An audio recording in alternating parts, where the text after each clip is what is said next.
Bon, je vais revenir un petit peu sur cette histoire de la vidéo que j'ai faite sur CF Moto et les 675 SRR non bridables sur certaines séries, où certains d'entre vous m'ont donné des commentaires intéressants, je vous en remercie, dans lesquels vous me dites par exemple que si tu achètes une moto pour la brider après, mais qu'en fait elle n'est pas bridable, c'est pas intelligent.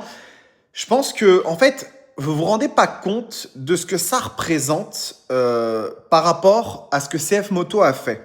Bien évidemment, acheter une moto en se disant on m'a promis qu'un jour elle sera bridable et du coup elle ne l'est pas, c'est bête, on fait pas ça. Mais c'est pas de ça dont il est question. Là, le problème, c'est que la 675 SRR, elle est sortie il y a quelques mois de ça, et lorsqu'elle est sortie, on l'a annoncée comme pouvant être bridée. On a annoncé que la machine pourrait être bridée par la suite grâce à un kit de bridage.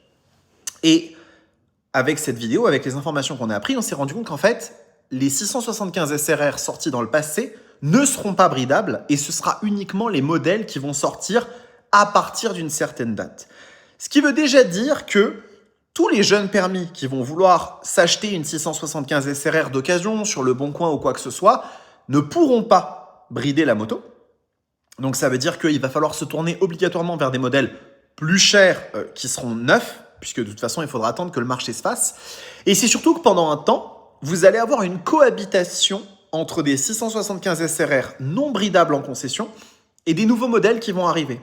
Et au-delà en fait du problème qui n'est pas, c'est pas un problème gigantesque, c'est des choses qui se règlent, même si ça pose un vrai souci de logistique et surtout pour les jeunes permis qui n'ont pas forcément les moyens de s'acheter une moto neuve, c'est un vrai problème. Ils se disaient j'attendrai que la moto soit en occasion, sauf que là il va falloir attendre beaucoup plus longtemps parce qu'il va falloir que ce soit des modèles qui viennent d'arriver, qui arrivent en occasion. Le problème vient dans la communication de CF Moto. CF Moto, une fois de plus, dit quelque chose et change ses plans. Ça a été le cas avec l'application CF Moto Ride, puisqu'on achetait des CF Moto avec des fonctionnalités qui ne sont plus disponibles de façon gratuite, et ça, c'est vraiment un problème. Et maintenant, on a ce truc-là où en fait le constructeur avait annoncé, les concessions avaient annoncé que les machines seraient bridables, et ne le sont finalement pas. Et c'est vraiment ça le problème. C'est un problème de confiance dans la marque et de communication et de légitimité. Pour une marque qui a encore beaucoup de choses à prouver, parce que CF Moto, ils sont très jeunes, et donc du coup, ce genre de petites erreurs cumulées, ça peut rapidement créer une pente glissante très difficile à remonter, et c'est surtout ça que je voulais souligner dans cette vidéo, plus que le simple problème d'un bridage à deux qui effectivement est embêtant, mais qui n'est pas catastrophique. C'est sur le fond et non pas sur la forme qu'il y a un vrai problème actuellement avec CF Moto.